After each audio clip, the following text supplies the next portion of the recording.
Though in some depictions his blank face There we does go. feature an animal's I am mouth, streaming Slenderman is now. often said to be able to extend or stretch his limbs, particularly his arms at will, and either has tentacles protruding, just visible from his back, or has tentacle-like appendages in place of his arms. The character commonly inhabits liminal spaces, such as the entrance to woods and forests, or areas of abandoned ground on the outskirts of more populated areas. While there's a wide variety of Slenderman stories out there, much of the character's effectiveness comes from the fact that there's no single definitive version. The initial post that introduced the character being only fragmentary quotes linked to an image rather than an actual short story or a complete narrative. Though the details alter, some elements seem to remain as constants, such as the character appearing by woods or forests, enticing children away from their parents and friends, never to be seen again. Another common trope that the Slenderman exerts is an influence upon the victims, making them perpetrators of crimes or violent actions. The character has also been said to cause illness, particularly a cough known as, quote, slender sickness, and to induce those who encounter him to suicide. These latter features, namely enticement to violence or suicide, became more prevalent and commonly associated with the character in a case of art imitating life, if the real violent events or cases of attempted suicide were linked to the character. Despite some media outlets adding to the art mythos by claiming that the figure's origins are unclear, in fact, the character's origin is easily traceable. Slenderman in his original form was created by Eric Knudsen under the alias Victor Surge. Knudsen was responding to a call on Something Awful for posters to contribute digitally altered photographs that would then serve as the basis for I really can't have anything in the background. Posted on June 10, 2009, showed groups of teenagers and children now familiar with the figure of Slenderman standing in the background. At first glance, the image seemed normal, but the figure's anomalous size and featureless face. I don't think they would mind, because I'm pretty sure you could hear images. Let's provide small snippets of out-of-context text ignore my clicks. That's not the worst thing. Depicted and their relation to the anomalous figure of the Slenderman. By attaching short snippets of text with his images, Knudsen transformed the lone image into the first Slenderman story, albeit in a non-linear and fragmentary form. Following this initial appearance, I just realized I could just play that on my iPad. Of alleged encounters with characters, scolding as they did some of the features today. Oh my god. Damn it, I keep dying. Oh my god, it's 2014, guys. Details and accounts did not It's 2014. version, and this process happened fast. The day after Knudsen's post, the user named LeechCode5. Alright, let's see how many, what percentage. Slenderman in his own story. The user known as Theoria posted a story about a figure Alright. who stalked children 2018. forest, providing an inventive historical reference point for the character. On June Damn. 20th of the same year, 2019. became the subject of a YouTube video series based upon an earlier Something Awful post by user Troy Wagner. The series, which alleged to detail interactions or discoveries about the Slenderman, was made Alright, 2021. So we just passed the worst year of our lives. Right, 2022, 1 year before. So, this year. Oh god, it lagged.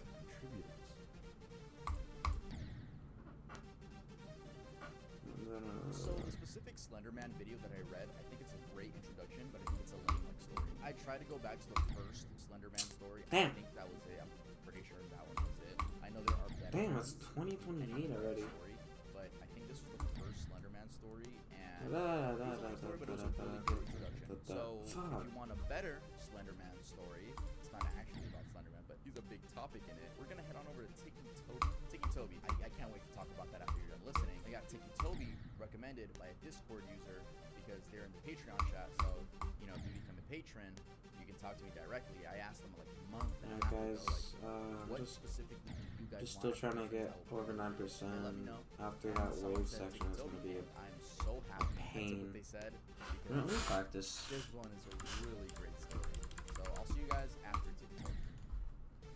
Tiki Toby, written by Castaway. The long road home seemed to go on and on. The road continued to I literally had to do that The light that shone through the bench looked tall, green trees dancing across the windows in random patterns, and every once in a while, obnoxiously shining in your eyes. The surroundings were full of deep green trees forming a forest around the road. The only sound was that of a car's engine as it traveled down the path. It was peaceful and left a serene feeling. Although the ride seemed like a nice one, unlike every form of nice from its two passengers, okay, perfect. Middle-aged woman behind the steering wheel had neat short brown hair that fit her complexion quite well. She wore a green knitted t-shirt and a pair of blue jeans. Diamond-stud earrings decorated each of her ears, which partially showed from behind her haircut. She had deep green eyes, which her shirt brought out, and the lighting seemed to make them more noticeable. There wasn't anything significant about her appearance. She looked like any other average mother, those that you would see on TV shows. However, the one thing that made her different from the average Mother's was the dark bag she had under her eyes. The facial expression was Okay. although she genuinely looked like someone who smiled a lot, she would sniff every once in a while, and occasionally glance in the rearview mirror to look at I'm gonna have to. herself. He was hunched over My best. partially, with his arms and legs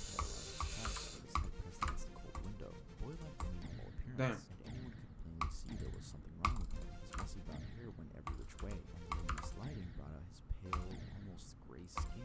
His eyes were dark, like his mother's, and he wore a white t-shirt and scrub pants that had been provided for him by the hospital. The clothes he had worn before were so shredded and blood-stained that they weren't wearable anymore. The right side of his face bore a few cuts from his eyebrow. The bottom was bandaged all the way to his shoulder, which had been shredded when his right side hit the shattered glass. His injuries appeared to be painful, when in reality he couldn't feel anything. This was just Like, one of the glories how of do you him. time that? His face while growing up was growing up with a rare disease that had caused him Okay, to be perfect. completely numb towards pain. Never before had he felt himself get hurt. He could have lost an arm and felt nothing. The other major disorder he had faced, which was the one that deemed him many insulting nicknames in the short time he had Okay, there we go. before he'd switched to homeschooling, was his Tourette's Okay, syndrome, which got caused it. him to tick, twitch, chat. and Oh, waste God, under damn. control. He would crack his neck uncontrollably and twitch every once in a while. The kids would tease him by calling him Ticky Toby, and they mocked him with exaggerated twitching and laughing. It got so bad that he had to turn to homeschooling. It was 20? too hard for him to be in a common learning environment with Damn, seemingly every 2101, child bro. stabbing fun at him. Toby stared blankly out the window. Okay, His face empty of until I get emotion. consistent at this wave, I'm not gonna Shoulder, stop. arm, There we go. and foot would twitch. Every bump that the car tires hit would make his stomach turn. Toby Rogers was the boy's name, and the last time Toby remembered riding in a car was when it crashed. That's all he thought about unconsciously. Okay. Everything he remembered before he blacked out over and over again. Toby had been the lucky one. His sister hadn't been so lucky. When the thought of his sister came, he couldn't help the tears that welled up in his eyes. Okay. A horrible memory would come to mind. Her screaming that her cut off when the front of the car was smashed in. Her eye went blank for a moment before Toby opened his eyes to see his sister's body, forehead pierced with glass shards, her hips and legs crushed with the force of a steering wheel, and his torso being pushed in from a two-way inflated airbag. This was the last thing he had seen of his dear older sister. The road home continued on. Damn, that is Seemed like forever. dark. It took so long to get home because his mom wanted to avoid the side of the crash. When the surroundings gave way to a familiar neighborhood, they were both more than ready to get out of the car and step back into their own home. It was an old neighborhood with quaint little houses all next to each other. The car drove in Okay. front of the house, So with literally the just panes. They pretty both much. quickly noticed the old vehicle that was parked in front of the house, and Okay. figured and sit in the driveway. Toby felt automatic anger and frustration take over him at the sight of his father who wasn't there. His mother pulled the car up in the driveway beside him, Okay. turning off the engine and preparing to step out and face her husband. Why is he here? Toby said quietly as he looked back at his mother. He reached to open the car door. He's your father, Toby. He's here because he wants to see you. His mother responded in a monotone voice, trying to sound less shaky. Yet couldn't drive up to the hospital to see Lyra before she died. Toby narrowed his eyes out the window. He was drunk that night, honey. He couldn't drive. Yeah, when is he not? Toby pushed Damn. the door open before his mother. That's deep. pulled down the driveway where he met his Madden. father Oh. before looking down at his feet with Okay, a stern that's- expression. His mother stepped out behind him and met him in his eyes before Okay, walking perfect. to the car. His father opened up his arms, expecting to hug his wife. She walked past him, put her arm around Toby's shoulder, and started walking inside. Connie, Toby began in a raspy voice. What? No welcome hug? She ignored her husband's obnoxious words and walked past him with her son under her arm. Hey, he's 16. He can walk by himself. His father began to follow them in. He's 17. Connie glared back at him before opening the door to the house and stepping inside. Toby, why don't we get you in your room? Oh, let's- I'll come get you when dinner is ready. No, I'm 16. Oh. I can walk by myself. Oh God. I messed up. Whoops. Before stumbling up the small staircase and heading into his room, where he slammed the door violently.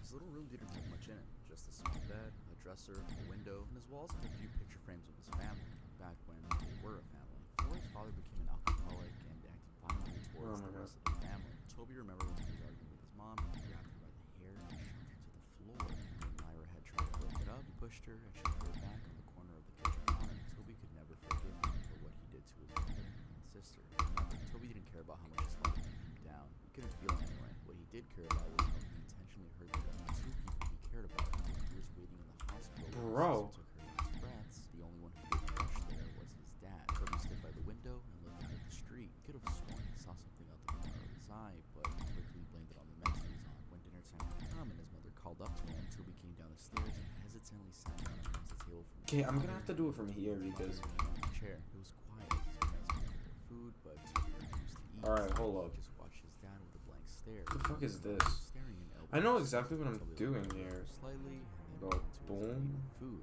which he still So- couldn't touch. Toby laid in bed. He pulled his covers over his head and stared at the window. He was this. Fall asleep. Are you worthy? Wait, let me make sure I have autosave mode. Yeah. What the fuck? Turned to her. I know it's hard, Toby. Trust me, I understand, but I promise you'll get better. She said softly. He's going to leave, Toby said with a tone and a shaky voice. Let her gaze fall down to her feet. No, honey, he's staying as far as I know. Okay, for now, I'm not gonna practice this section, bro. I'm gonna just quickly speed hack past this, just because I so much dislike this section. Hours passed slowly. Toby couldn't quit tossing and turning. Okay, Every time boom. he let imagination take over, he heard the screeching of tires, the screaming of his sister. He would uncontrollably jerk in bed. He threw off his cover, and lying on his back, he pulled his pillow to his face. Okay, there we go. He could hear his own pitiful weeping. He would have been screaming and crying if he didn't press his pillow over his face. After a few seconds, he threw his pillow off his face, hunched over, held his head, and breathed roughly. Okay, Tears streaming from his eyes. He couldn't help but cry. He tried to get away, but couldn't stop the whining. He sat there shaking. He inhaled, and he stood up and walked around his bed to the window and peered out, taking deep breaths. Oh yeah. He opened his eyes and looked out at the group of tall pine trees across the street. He stopped suddenly, and his gaze slowly centered on something standing under the street, ringing in his ears. He looked away. The figure stood beside the streetlight, one arm draped at its side, and stared up at him with unresisting eyes. The figure had no facial features to speak of. No eyes, no mouth, no nose, yet Toby's hypnotized stare seemed Oh, you're supposed to click right there. his ears grew loud and louder each second he stared, before suddenly it all went to black. The next morning, Toby woke up to bed. He felt different. He wasn't tired at all, and when he consciously woke up, it felt like he had been lying there awake for hours. He had no thoughts going through his mind. He sat up slowly and stumbled over to the wall, but when he stood there, he automatically felt dizzy. He stumbled through the doorway and walked down the stairs. His parents were sitting at the table. His father was tuned into the small TV that sat on the countertop. His mother was reading the newspaper. She quickly looked over when she felt Toby's presence looming behind her. Well, good morning, sleepyhead. You've been sleeping forever. She greeted him with a hesitant smile. Toby looked over at the clock and he noticed it was 12:30 p.m. I made you breakfast, but it got cold. I was gonna wake you up, but I felt you needed sleep. Her expression fell from happy to worried as her son resisted responding to her. Are you alright? Toby stumbled over and sat by his father. He felt as if he was on idle and had no control over his actions. He was seeing everything he did, but it didn't register in his brain properly. He reached out to his father's arm, but his hand ended up getting slapped. His father turned to him abruptly and pushed his chair over his foot. Don't touch me, boy, he yelled. His mother stood up. Damn. Alright, knock that off. This is the last thing we need. The days went by and things continued on as they were. Connie spent most of her time cleaning the house, and her rude husband spent most of his time ordering her around. It was just like how it used to be before the crash. Toby never really left his room. He would sit by his bed and tremble. His mind would wander, but his thoughts changed too fast to be remembered. He would pace around his small room like a caged animal or stare out the window. The unhealthy cycle continued. Connie continued to be pushed by her husband, being way too submissive to him, and Toby remained in his room. Before he could think twice, he would begin to chew on his hands, tearing the flesh from his fingers. He would numb his hands until they bled. When his mother walked in on him doing so, she reacted horribly. She rushed him downstairs and grabbed the first aid kit, wrapping his hands with bandages. Afterwards, she demanded that he wouldn't leave her side again. Toby isolated himself so much that he grew to hate being around others. His memory grew glitchy as well. He'd start missing memory of minutes, hours, days, and so on. He would begin talking nonsense about things completely unrelated to the conversations he would have. He'd go off about seeing things, sharks in the sink as he washed the dishes, hearing crickets on his pillows, and seeing ghosts outside of his bedroom window. His mother grew so anxious about his mental health that she decided it would be good for him to talk to a professional about what he was feeling. Connie walked Toby into the building, holding his hand and guiding him in. She walked him up to the front desk and began talking to the lady who sat behind him. Mrs. Rogers? The lady asked. Yes, that's me. Connie nodded. We're here to see Dr. Oliver. I'm here with Toby Rogers. Yes, right this way. The lady stood and led them down the long hallway. Toby looked at the framed artwork down the halls and tuned into the sound of the lady's high heels on the hardwood floor. She opened the door to a room with a table and 2 chairs. If we can get him to sit here for a few minutes, I'll get the doctor. She smiled and held the door open. Toby stumbled into the room and sat down at the table. He looked over at his mother, and the lady looked at the door slowly shut behind him. He looked around the room before he held up his tightly bandaged hands and began to bite at the bandages to unwrap his hands. But he was interrupted as the door swung open and a young woman in a black and spotted dress with light blonde hair stepped in, holding a clipboard and a pen. Toby? She asked with a smile. Toby looked up at her and nodded. Nice to meet you, Toby. My name is Dr. Oliver. She put her hand out for him to shake, but hesitantly pulled away when she noticed his bandaged hands. Oh, she smiled nervously before clearing her throat and sitting in a chair across the table from him. So, I'm going to ask you a few questions, try to answer them as honestly as possible, okay? She placed her clipboard down on the table. Toby nodded slowly and held her restrained hands on his lap. How old are you, Toby?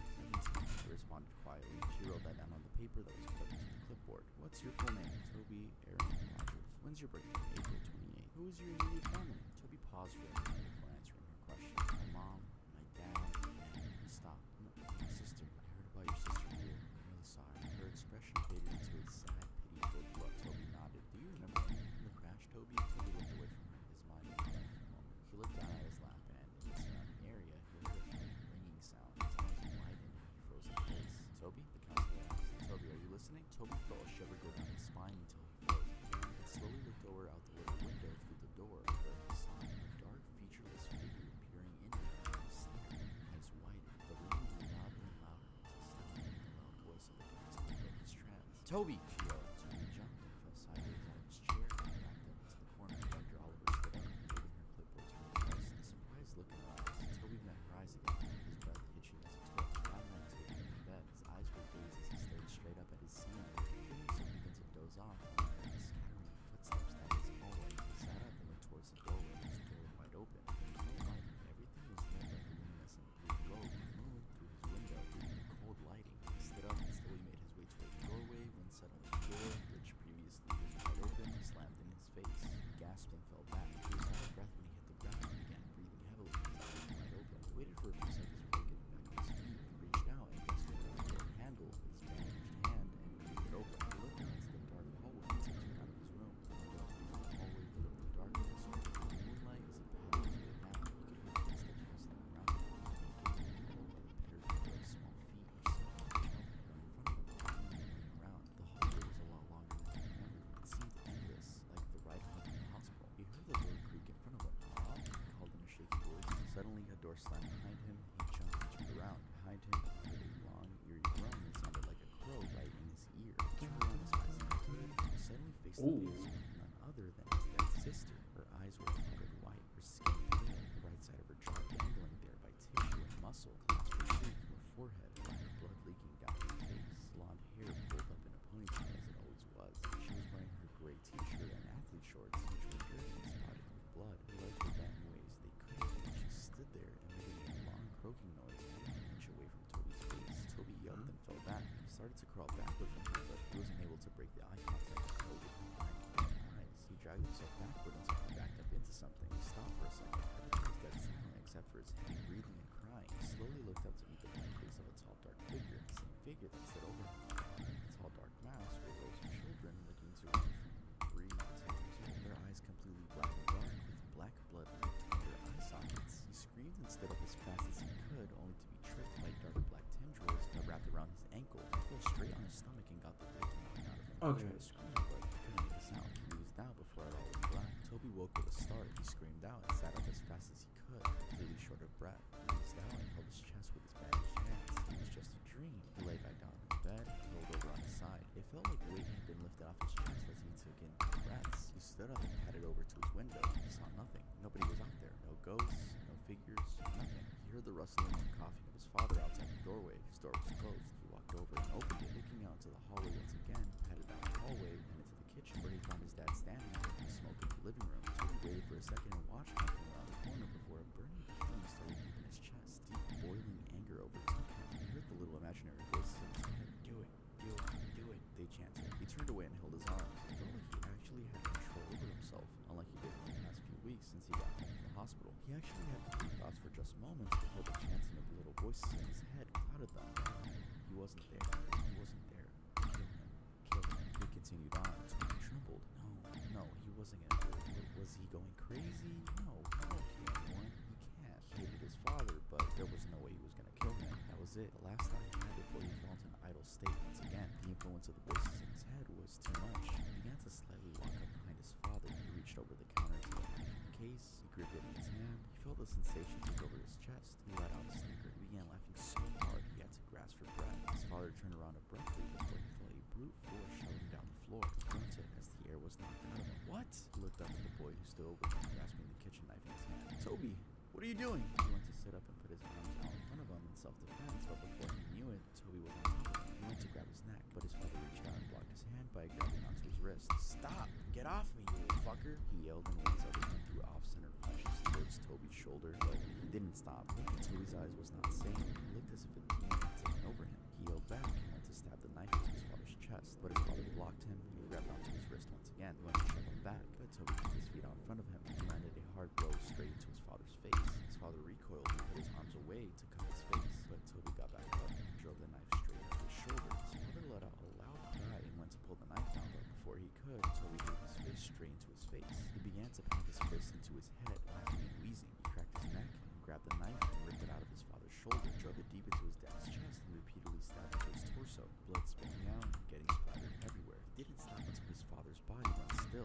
knife over to the side and leaned over his body, coughing and panting. He stared at his father's smashed-in face and sat there twitching until a loud scream broke the silence. He looked over to see his mother standing a few feet away, covering her mouth with tears streaming down her face. "Toby," she screamed. "Why did you do that?" she cried. "Why?"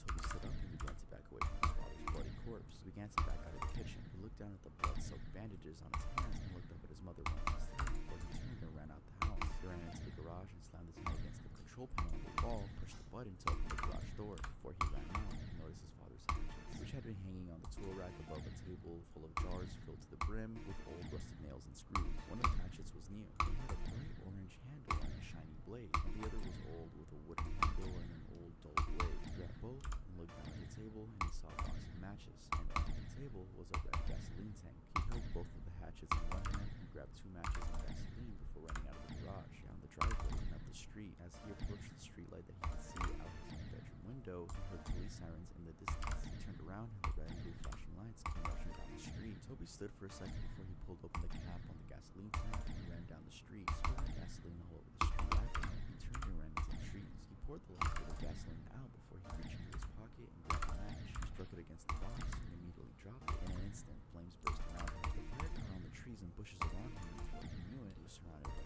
fire. The silhouettes of police cars were visible through the flames as he forced around him. He looked around, his vision was blurred, his heart was pounding. He closed his eyes for a moment. This was it. This was the end. Toby felt a hand on his shoulder. He opened his eyes and looked toward to see a large white hand with long bony fingers resting on his shoulder. He followed the arm that was attached to the hand into a dark, towering figure. He appeared to be wearing a dark black suit. His face was completely blank. He towered over Toby's small frame as he lay down.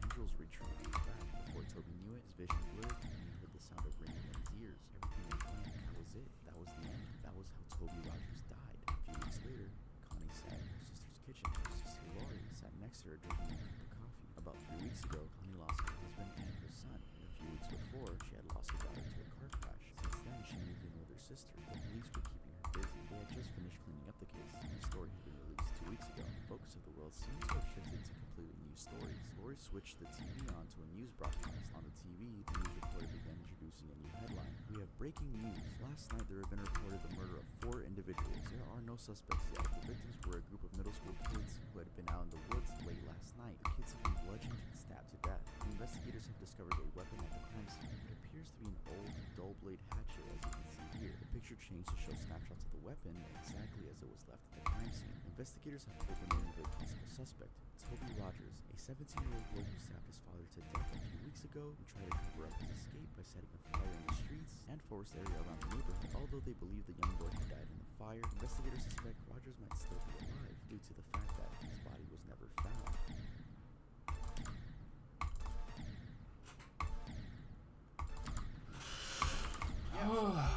Toby. I can definitely see why this is a fan favorite. Oh god. Oh no. While I was doing research, the person that wrote this Castaway, I'm pretty sure they did the same arts, unless it's another person in Castaway, which I don't think so. I think that's crazy. I think that's so talented. Like whoever, like Castaway, you are so talented for drawing it and also writing the story. Amazing job. Amazing job. This one was a longer one in the video. The longest thing you were wondering was Sonic.exe. That was about 21 minutes.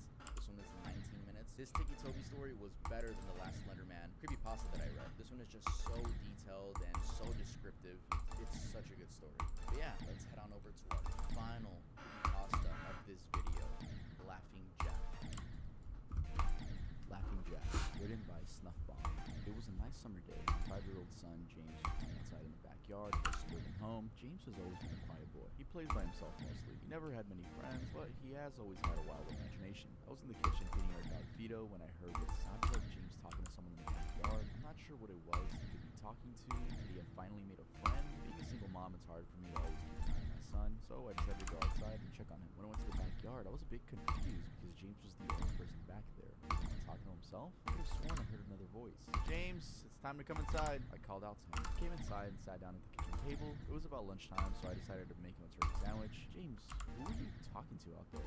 I asked. James looked up for a moment. "I was playing with my new friend," he said, smiling. I poured him some milk and continued to cry. Oh, it's him. Would. "Does your friend have a name? Why didn't you ask him to have lunch with us?" I asked. James stared at me for a moment before replying. "His name is Laughing Jack." I was a bit taken back by what he had said. "Oh, that's a strange name. What does your friend look like?" I asked, a bit confused. "He's a clown. He has long hair and a big swirly cone nose." He's got long arms and baggy pants, with stripy socks, and he always smiles. I realized my son was talking about an imaginary friend. I suppose it's normal for kids his age to have imaginary friends, especially when he has no real kids to play with. It's probably just a phase. The rest of the day went by as per usual, and it was starting to get late, so I put James to bed.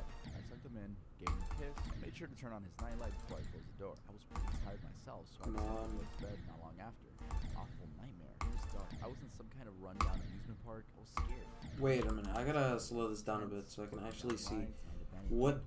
The whole place had a horrible look to it. Everything was black and white. The prized stuffed animals Right. all nooses in the game huts. Okay, Always got it. sick grins stitched on their faces. It felt like the whole park was looking at me, even though there wasn't another living thing in sight. And suddenly, I began to hear music play. The sounds of Pop Goes the Weasel being played on a squeeze box echoed through the park. Fuck? It was hypnotizing. I followed its tune to the circus tent, almost in a trance, unable to stop my legs from moving forward. It was pitch black. The only light came from a single spot. Okay, I think it's I'm supposed to click it Toward the light. or not even click. I found myself singing along, unable to stop. All around the mulberry bush, the monkey chased the weasel. The monkey, though, 'twas all in fun. The music stopped right before its climax, and suddenly the light shone.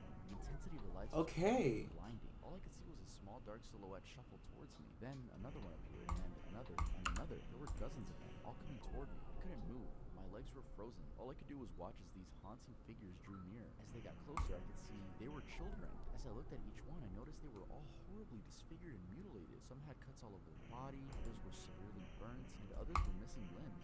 Even the children enveloped me, gnawing at my flesh, dragging me to the ground, and tearing inside me. As the children tore me apart and I faded away, all I could hear was laughter. Horrible, awful, evil laughter. I woke up the next morning in a cold sweat. For taking a few deep breaths, I looked over and saw that a few of James's action figures were positioned facing me on the top of my nightstand. I sighed. James had probably I think one of them, yeah. I gathered up the toys and made my way to James's room. However, when I opened the door, James was sound asleep. I just shrugged and placed the toys back in his toy box and headed out to the living room. A little while later, James woke up and I made him breakfast. He was quiet and seemed a bit groggy. Perhaps he didn't sleep too well either. I decided to ask him about the toys. James, honey, did you put the toys in Mommy's room this morning? His eyes shot up at me for a moment, then quickly glanced down to his cereal. Laughing Jack did it. I rolled my eyes and responded, well, you tell Laughing Jack to keep the toys in your room. James nodded and finished up his breakfast, then decided to go play out in the backyard. I went to relax in the living room and I must have dozed off because I woke up a couple hours later. Shit, I need to check on James. I was a bit worried. It had been about 2 hours and I haven't checked on him. I stepped out to the backyard, but James wasn't there anymore. I was getting nervous, so I called out to him. James, where are you? Okay. Just then, I heard a giggle come from the front yard. I rushed through the gate around to the front of the house. James was sitting on the sidewalk. I breathed a sigh of relief and walked over to him. James,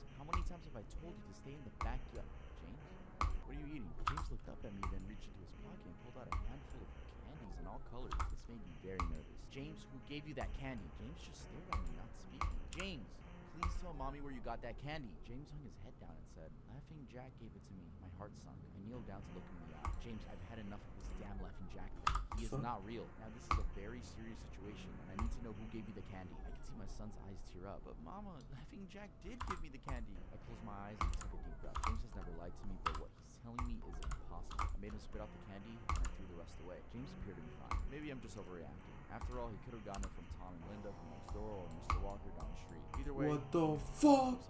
that night, I put James to bed as usual and decided to go to bed early myself. Suddenly, I was woken up by a loud bang coming from the kitchen. I sprang out of bed and hurried down the stairs. When I got to the kitchen, I was horrified. Everything on the counters had been thrown on the floor, and our dog Fido hung dead from the light fixture. His stomach was cut open and stuffed with candy, the same type that James was eating earlier that day. My shock was quickly broken by a sharp scream coming from James's room, followed by loud crashes. I quickly grabbed a knife from the drawer and moved up the stairs with the speed that only a mother whose child was in danger could have. I burst through the door and flicked on the lights. Everything in the room was knocked over and tossed on the floor. My poor son was in bed, crying and shaking with fear. A pool of urine stained the sheets. I scooped my child up and ran out of the house and went next door to Tom and Linda's house. Luckily, they were still awake. They let me use their phone and call the police. It didn't take them long to arrive, and I explained what had happened. They looked at me as if I was crazy. They searched the house, but all they found was a dead dog and 2 trashed rooms. The officer told me that someone had probably gotten into the house and done this right before they could escape. I knew it wasn't true. All the doors were locked and none of the windows were open. Whatever was in the house didn't come from outside. The next day, James stayed inside. I didn't want him to leave his sight. I went into the garage and found his old baby monitor and set it up in his room. Just in case if anything happened tonight, I was going to be able to hear it. I went to the kitchen and grabbed the largest knife from the drawer and put it on my nightstand. Imaginary friend or not, I'm not letting anything hurt my little boy. Soon enough, night came and I put James to bed. He was afraid, but I promised him I wasn't going to let anything happen to him. I took him in, gave him a kiss, turned on the nightlight. Before closing the door, I whispered to him, "Good night, James. I love you." I tried to stay up as long as I could, but after a few hours, I found myself drifting off.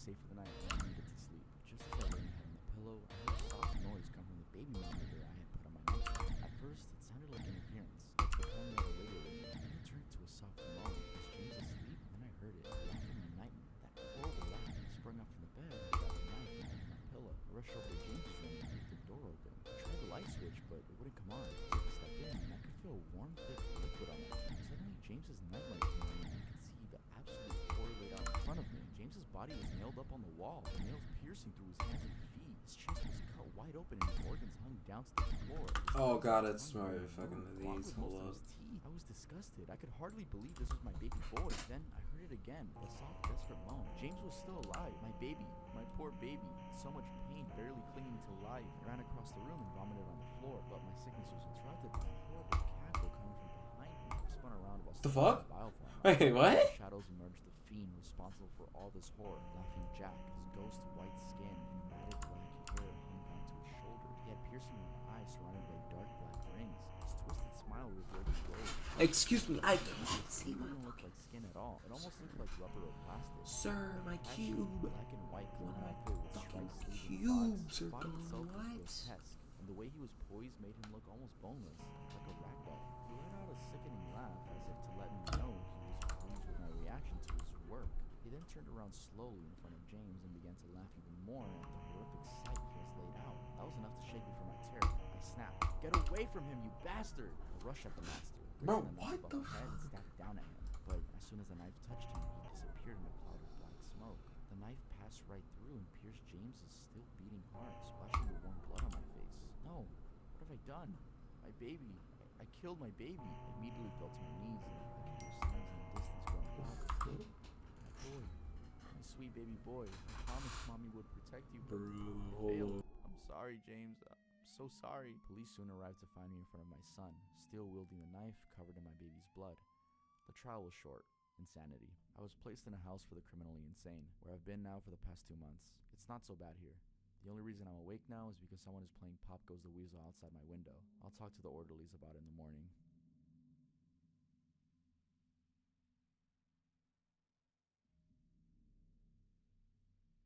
So that was Laughing Jack. Personally, I would say it's a pretty normal, like not normal, but it's like I would give it like a 5 out of 10. Again, I'm not rating them. This is like the only rating I'm giving them, or giving one of them. And I would give it a 5 out of 10 just because it's like it's a little too like unnecessarily gruesome to like innocent people in the story, like the dog and the child. It's like, bro, that's wild. I think the character concept is fire. I think it might be one of the most fire creepypasta characters of all time. If you made it this far without skipping, you're actually the GOAT. You're actually really cool. This video took a long time. I think it was a month to make this video, so hopefully you leave a like. I want to give a big thank you to Andrew. That's one of my hometown friends. He actually cut the video up.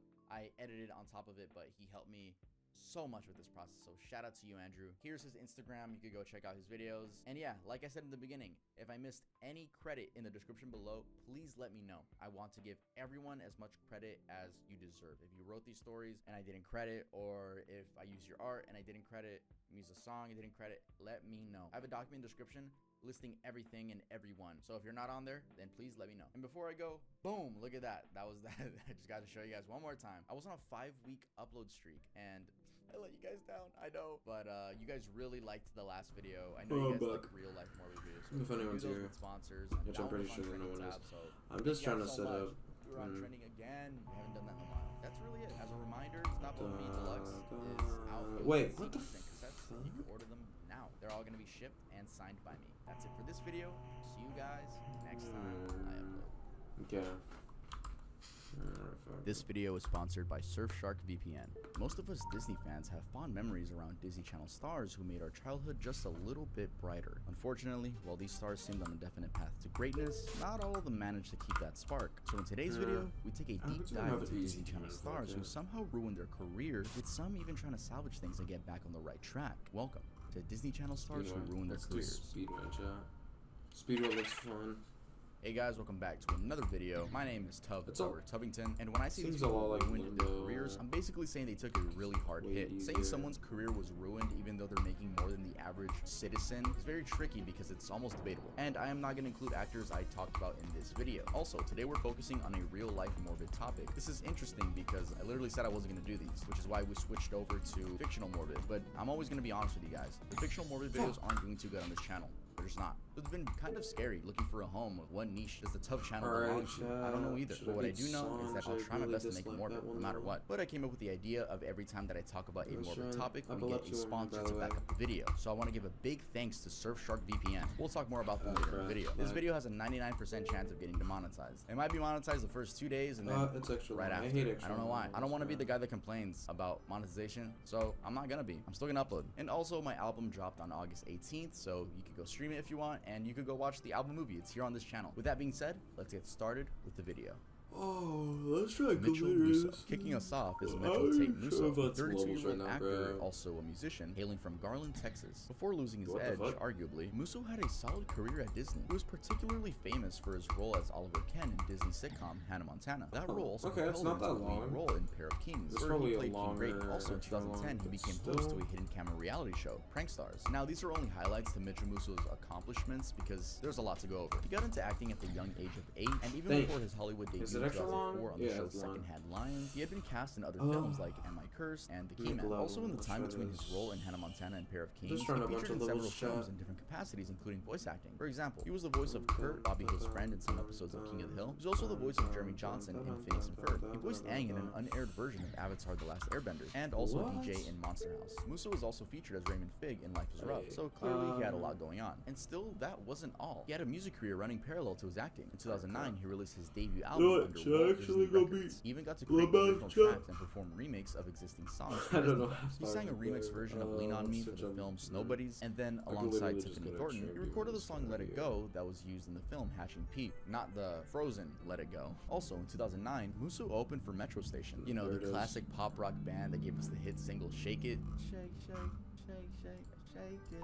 Again, these are just some of his musical highlights. His accomplishments as a musician are just as impressive as his acting. Alright, Now, me, what did Musso do to tarnish such an impressive resume? Well, it's alleged that it's all thanks to a 2011 DUI, as reported by People, a popular online publication. On the early Sunday morning, 3:43 a.m. on October 16, 2011, Musso was arrested under the suspicion of driving under the influence, with the police confirming that his blood alcohol level was well over. Musso had driven through an intersection and failed to do what an officer instructed him to do. At the time, Musso was 20 years old, which was below the legal drinking age of 21. He went to jail but was released on a $5,000 bail. He eventually accepted a plea deal and got 36 months of probation with no jail time. In an interview with E! Online, he said, "In becoming an adult, I've learned firsthand that stepping up and taking responsibility is the best way to move forward. I am especially thankful to my family and fans for their unwavering support and encouragement. I am glad to now put this in the past." This was after the plea deal. According to TMZ, while Disney and Okay, Musso have been in the talks to move the actor from kids shows to young adult projects, the DUI arrest led to the move being made immediately. So instead of Disney waiting for another season of Pair of Kings before making the decision, they quickly replaced him with a character played by Adam Hicks. At the time, Musso was also hosting the Prank Star show, which had aired 4 episodes by the time of his arrest. Learning of the DUI issue and fearing any bad publicity, Disney immediately canceled the show, making it one of the shortest running shows on Disney Channel, with only 6 episodes ever being produced. 2 episodes that had already been filmed and were being planned to air were also pulled from the programming schedule. Musso's acting career took a big hit after the DUI incident, and his music career flatlined, but it did pick up a bit in 2022. He did, however, manage to salvage the situation, given he did voice acting for Phineas and Ferb and Milo Murphy's Law. It's even alleged that Musso's saving grace was that Disney had quietly kept him on their payroll even after binning his show and acting slots after the DUI. The Mitchell Musso case is a really interesting one because he didn't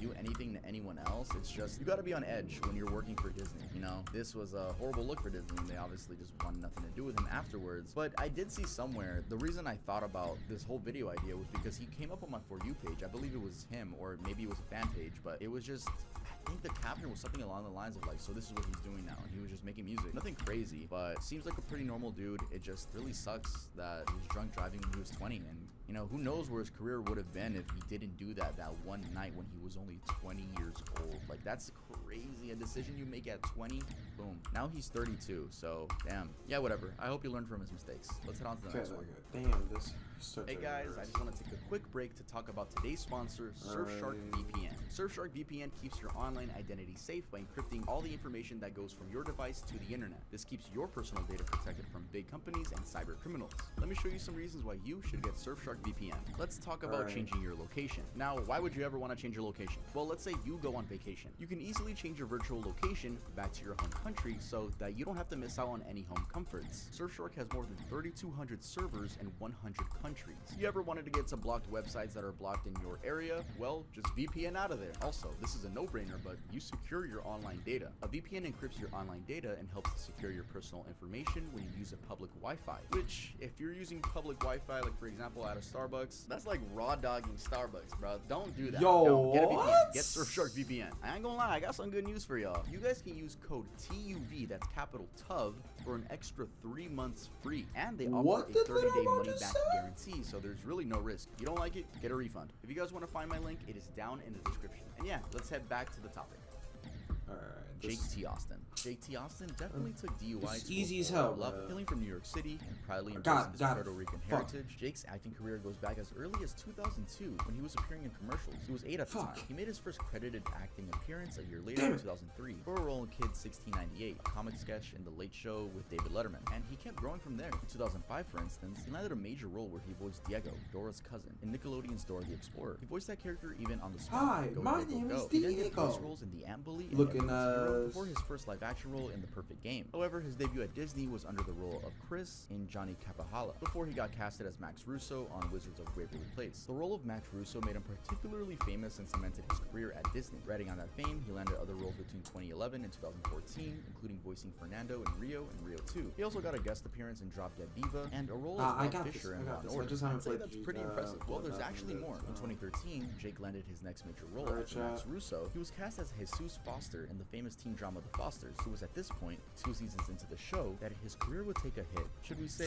a self-inflicted hit? And he's still trying to come back from it. So what happened? Jake got into 2 DUI incidents and they were pretty insane. First, on October 8th, 2013, he was arrested after being pulled over for driving at night without headlights. Apparently, police officers had smelled booze when they approached his vehicle, and Jake had performed poorly in the sobriety test that they administered on site. A little over a month later, on November 19th, 2013, he got into a more serious DUI incident. This time, it's alleged that under the influence of alcohol, while driving a 2010 Audi with New York plates, Jake ran into 3 other cars in the early hours of the morning. The clip of the accident, as shared by TMZ, went viral. Let me ask you something. You say that now you know it's Jake. How do you now know it's Jake? Well, when we were finishing filling out like the paperwork, one of my friend's cars was one of the cars that was hit. So, you know, the officers pulled the registration. They had to open his car because he locked his car and fled the scene with his friend. So they unlocked his car and dug through his car and found his registration, and that's how we knew, because they put his registration, his address, and his name on the police report for the insurance company. Well, okay, so what you know is that Jake owned the car, but how do you know? Now you've seen. Oh, but no, that's when we put it together. We were like, oh, that's who that is. 'Cause, like, there was a bunch of people standing outside after, but only myself and one other neighbor actually saw him. And he's like, that guy looks familiar, but I wasn't really thinking of like placing him with anybody, because that wasn't like the first thing on my mind. So once the police told you that Jake is the owner of the car, did you then go and look, like Google him or something, and find an image of him, and that triggered it, and it was like, of course that's him. Yeah, that's exactly who that was. He had been with a friend in the car, and in a bizarre twist, immediately after the crash, he left the scene. Witnesses reported seeing him throw a bottle of vodka out the window and fleeing from the scene in an Uber. His lawyer then called the cops and told him that all the victims would be fully compensated and there was no need to prosecute. Oh, and he didn't get charged with fleeing the scene because he apparently left to seek medical treatment at the ER due to an injury to his mouth. Now, the rumor is that Jake was dropped from another season, season 3 of The Fosters, due to this trouble with the law. He later made a comment that might corroborate this version, version, saying that taking a break from acting helped him from getting out of hand. This is just speculation though, and the reason I'm saying the whole issues with the law leading him to being dropped from the Fosters could be speculation is because there's an alternate explanation. MovieWeb, for instance, writes that Jake left the show because he wanted a bigger part. This character he was playing was gonna get smaller parts after the second season, so he decided to take the chance and play new characters. Either way, he was replaced with Noah Centineo for season 3. Also, regardless of the version of events around him leaving the show, his career did take a huge hit. That's undeniable. The DUI incident has followed his reputation ever since, and a lot of people think that he didn't end up being as great as he could have been. For instance, he got voice acting roles in 2017, including the Emoji Movie, and has some upcoming projects as of 2023, such as Black Friday, Pledge Trip, Paw Patrol, The Mighty Movie, and Daft State, which aren't that bad, but you're gonna be compared to that biggest show you were on, which for him was Wizards of Waverly Place. And let's be honest, if you compare any of them to Selena Gomez, she's light years ahead of all of them. So of course that's gonna have a lot of people compare more often than they should, but still, this dude had talent, and I don't know how to say it without sounding rude, I guess, but it would have been great to see him further in his career by now. Adam Hicks. So far, we've talked about DUIs, and if Disney stars getting DUIs surprises you, then you're about to be shocked too with what Adam Hicks did. Our next star is Adam Hicks, whose full name is Adam Paul Nielsen Hicks. Hicks was born in Las Vegas, Nevada in November 1992, and is a well-known, multi-talented individual who has dabbled in acting, rapping, singing, and songwriting. While it's unclear at what age he began acting, it's undeniable that he's good at his craft. He's known for being cast in The Boy Next Door as Jason Zimmer, Pair of Kings as a replacement to Mitchell Musso, How to Eat Fried Worms as Titus, and a co-lead role as Luther Waffles on Zeke and Luther. Also, shout out Lemonade Mouth, one of the best underrated Disney movies of all time. However, among all these, being on Zeke and Luther made a significantly positive impact on his reputation, and he arguably grew popular under that show, which had him for 77 episodes. Hicks' other notable acting projects include his role as Gwen Gifford in Lemonade Mouth. His music career was also pretty solid as he wrote, recorded, and got featured in remixes of songs that were used in Disney's productions. For instance, he wrote Determinate, Breakthrough, and Living on a High Wire, and all three of those songs were used in Lemonade Mouth. Determinate, yeah, that soundtrack was crazy too. I'm not even listening to that after this. Of course, these are just some highlights. Oh god, is that Hicks' career had been solid up until he took up the role of King Boz in Pair of Kings, where he replaced Mitchell Musso. And just to refresh your memory, our first Disney star on this list to ruin their career was Mitchell Musso. He got into trouble with the law and somehow ended up losing his part in Pair of Kings. So what are the chances that the dude they got to replace the dude that ruined his career, this dude that was going to replace him, ruined his career too? What happened? Although, to be clear, his run-ins with the law started in 2018, and between 2013, when he last featured in Pair of Kings, and 2018, he had been in other acting roles. Some of the shows he featured in include Shifting Gears, Freakish, Little Savages, CSI, Windsor, and Texas Rising. Anyway, as being reported by Variety, on Wednesday, January 24th, 2018, Hicks was arrested on a suspicion of a string of armed robberies. Yeah, you heard that right. Not one, but multiple armed robberies. According to the Burbank Police Department, Hicks had been accused of robbing several people on the streets of the San Fernando Valley area. Apparently, Hicks, who was 25 at the time, and his girlfriend, Danny Tamburo, who was 23, would go up to people walking in the area, stick a gun in their face, and demand cash and other valuables. Two of the victims were elderly women in their 70s. SWAT team was sent to his house in the 1800 block of North Niagara Street. Later that day, at 2 p.m., they arrested him. On his premises, they found a gun and stolen property. This incident was, of course, shocking to a lot of people, but some felt it was within Hicks' capacity to do so, especially after TMZ revealed that he had 2 prior arrests on his record for, first, firing a gun and shooting himself in the leg, and second, for battery. The 2 prior arrests had, however, been dismissed for lack of sufficient evidence. Regarding the robberies, it just makes it interesting that he did them all within minutes of each other, and makes you wonder if he was just bored one day and decided to rob some people. Regardless, after the arrest, he was held on a $550,000 bail, while his girlfriend was also held on a $350,000 bail. Hicks' hearing had initially been set for March 23rd, 2019, but it got delayed after a judge appointed a doctor to help determine his mental state following a claim by Hicks' lawyer that the star wasn't fit for trial. Later, he did appear in court and pled not guilty to 3 felony counts of attempted second-degree robbery and 2 felony counts of second-hand degree robbery. 3 years after the incident, on June 18th, 2021, Hicks was finally sentenced to 5 years for 1 count of robbery. His girlfriend received her sentence back in 2019, where she got 3 years of formal probation. In March 2022, Hicks was released on parole after he got credited for the 1,460 days that he spent in jail while awaiting sentencing. Now, another interesting part of Hicks' story is that he gave an interview after his jail term, and it got a lot of people sympathizing with him. In the interview, he opens up about struggling with anxiety and panic attacks attacks, which were worsened by the pressure of being a child actor. He also talks about self-medicating with alcohol, marijuana, and Xanax from a young age. Even worse, he had family troubles with his mom suffering from multiple sclerosis and the dad refusing to work. At 18, he was basically in debt and trying to transition from a child actor into adult roles. He also struggled with mental health issues, like delusional episodes, that were worsened by his mother's death. Going forward, he seems to be only interested in focusing on his music. He's had singles out periodically since October 28, 2022, with many of them being about his mental health and time in jail. Come on. Truth is, I was arrested, but right after, I was found incompetent to stand trial, which means I was not in my right state of mind during all this or after my arrest. I was flagged by multiple psychiatrists as incompetent to stand trial, which means I could not stand trial because of my mental state. So the judge sent me to a hospital where they put me on medication, and it helped me immensely. Then once I regained my competency, I was sent back to LA County Jail, where I had to start the process over again and ultimately take a deal. We can only hope his career goes up from here. This is another person I've actually seen on TikTok and on Instagram Reels, and he just talks about his mistakes. You know, seems like a very good dude now. But yeah, he seems very mature. He went through a lot. It seems like he learned. But once again, you know, I guess when you get a bad image, especially when you're related to Disney somehow, they just like flatline your career. If you're watching this, bro, just keep up with your music and definitely just learn from your mistakes. That's all I can really say.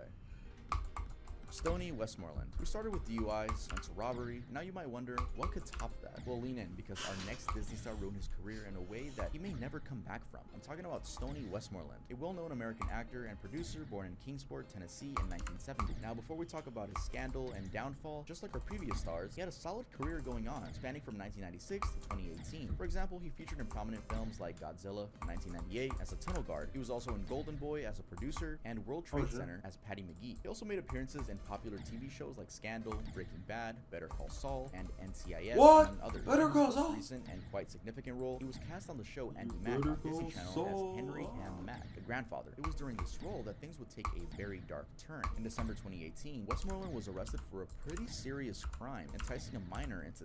He was accused of soliciting funds from a 13-year-old teenage boy via the Grindr app after he unknowingly communicated with an undercover officer on the app. The profile had been set up by police detectives and operated near the area where Disney's sitcom Andy Mack was being filmed. According to TMZ, the arrest took place on Friday, December 14th, 2018 in Salt Lake City, Utah. He was taken into custody by Salt Lake City Police Department and the FBI Child Exploitation Task Force, who also found 2 novelty toys in his hotel room. He also admitted to sending explicit photos and that the person he was speaking to told him that he was 13 years old. His actions fell into 2 felony categories: enticing a minor by interest or text, and dealing in materials harmful to a minor, aka exploitation of a minor. He had apparently asked the teen to engage in acts with him and send him explicit photos. Leading to his arrest on December 14th, Westmoreland had taken a ride-sharing service to meet the boy, take him back to his hotel room. Given the serious nature of the incident, Disney immediately fired him. Within hours of his arrest, the station issued a statement saying, "Given the nature of the charges and our responsibility for the welfare of employed minors, we have released him from his recurring role and he will not be returning to work on the series, which wraps production on his 3rd season next week." So he was basically let go in the middle of filming for season 3 of Andy Mack. This swift action by the station seems reasonable when you consider that Westmoreland had been working alongside co-stars aged between 14 and 17, and the target audience of the show was really young kids. Now, in his defense, according to his lawyer, Westmoreland was evaluated by a doctor who said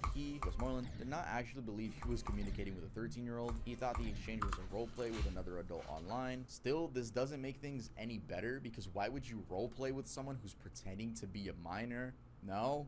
The initial charges, 6 felony counts, attracted a sentence of 10 years, but he entered a plea deal that brought the charge down to 2 years in prison for using interstate facilities to transmit information about a minor. Alright, I'm a skedaddle for like